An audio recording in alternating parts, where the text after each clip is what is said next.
सोमवार को reserve bank of India की तरफ से इंफ्रा लोन पर एक प्रपोज सर्कुलर की बात सामने आई। माना जा रहा है कि इंफ्रास्ट्रक्चर प्रोजेक्ट्स की बढ़ती रफ्तार को देखते हुए आरबीआई ने लेंडर्स को अंडर कंस्ट्रक्शन इंफ्रास्ट्रक्चर प्रोजेक्ट्स के लिए लोन का 5% हिस्सा प्रोविजन के तौर पर रखने का प्रस्ताव रखा है। इसके साथ ही लेंडर्स को किसी भी आने वाले स्ट्रेस की गंभीर मॉनिटरिंग करने की भी बात कही। आरबीआई ने प्रस्ताव रखा है कि जब तक ये प्रोजेक्ट्स कंस्ट्रक्शन फेज में हो तब तक लेंडर्स लोन का 5% हिस्सा प्रोविजन के तौर पर अलग रखें और जब प्रोजेक्ट शुरू हो जाए तो प्रोविजन की रकम घटाकर 2.5% की जाए। इसके बाद प्रोजेक्ट्स के पास पर्याप्त कैश जनरेट करने लगे जब वो तो उनकी प्रोविजन की रकम को और कम करके 1% किया जाए। बता दें कि 2021 में आरबीआई ने इससे जुड़ा एक सर्कुलर जारी किया था जिसमें कि बिना स्ट्रेस या फिर बकाये वाले प्रोजेक्ट लोन पर 0.4% की प्रोविजनिंग करनी होती थी। आरबीआई ने कहा है कि लेंडर्स को प्रोजेक्ट्स पर स्ट्रेस के दबाव को लगातार मॉनिटर करना होगा। 15 अरब रुपए से ज्यादा के प्रोजेक्ट्स को फाइनेंस करने वाले लेंडर्स के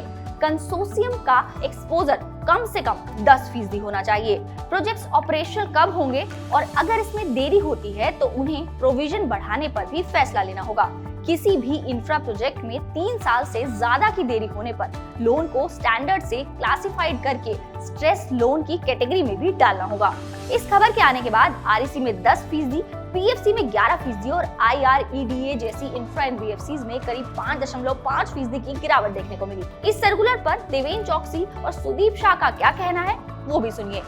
अगर इरेडा है, पीएफसी है, आरएसी जैसी कंपनियां हैं जिनका बिजनेस कारोबार काफी हद तक इंफ्रास्ट्रक्चर एसेट के साथ में जुड़ा हुआ है, power generating asset, power distribution assets, एक तरफ बिजनेस का कारोबार आगे बढ़ रहा है, गवर्नमेंट का स्पेंडिंग उस दिशा में ज्यादा जा रहा है,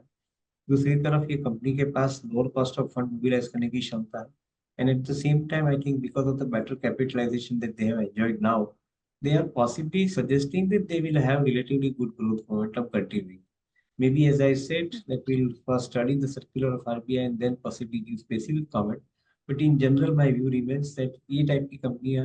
जब ये ग्रोथ के अंदर रहती है, उनके अंदर जब ये एक अपॉर्चुनिटी मिलती है भाव से, वैल्यूएशन से, तो लेने की ज्यादा मैं व्यू रखूंगा बजाय आई थिंक उसको निगलेक्ट करने की।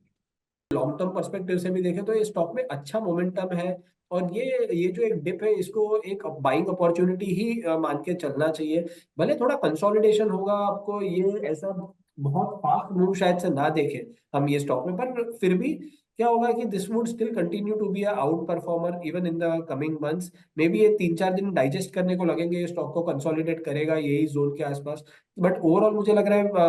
ये 530-535 के ऊपर एक बार सस्टेन करेगा फॉर एग्जांपल आरईसी, तो यहाँ पे एक बढ़िया सा एक अप्रूव आ सकता है। साथ ही साथ अगर आप कोल इंडिया भी देखें तो जैसे पीएसयू में भी देखिए तो आज सुबह सुबह सेलिंग प्रेशर आया, लेकिन बहुत जल्दी कोल इंडिया और जो स्टॉक्स दूसरे आउट परफॉर्म कर रहे थे वहां से लोअर लेवल से रिकवरी भी हमने देखी है। अगर बात करें कि आरबीआई की तरफ से ये प्रस्ताव क्यों आया तो बता दें कि साल 2012 और 13 के दौरान भारत में इंफ्रास्ट्रक्चर प्रोजेक्ट्स लोन्स में बड़े लेवल पर डिफॉल्ट हुआ था, जिसके बाद बैंकिंग सिस्टम पर दबाव भी हुआ और अब भारत में एक बार फिर से इंफ्रास्ट्रक्चर प्रोजेक्ट्स की रफ्तार बढ़ रही है। सरकार भी अर्थव्यवस्था को मजबूत करने के लिए इस इंफ्रा प्रोजेक्ट्स को ग्रो करने में मदद कर रही है, जिसे देखते हुए आरबीआई ने ये प्रस्ताव रखा है और इसे लेकर 15 जून तक लेंडर्स के सुझाव भी मांगे हैं।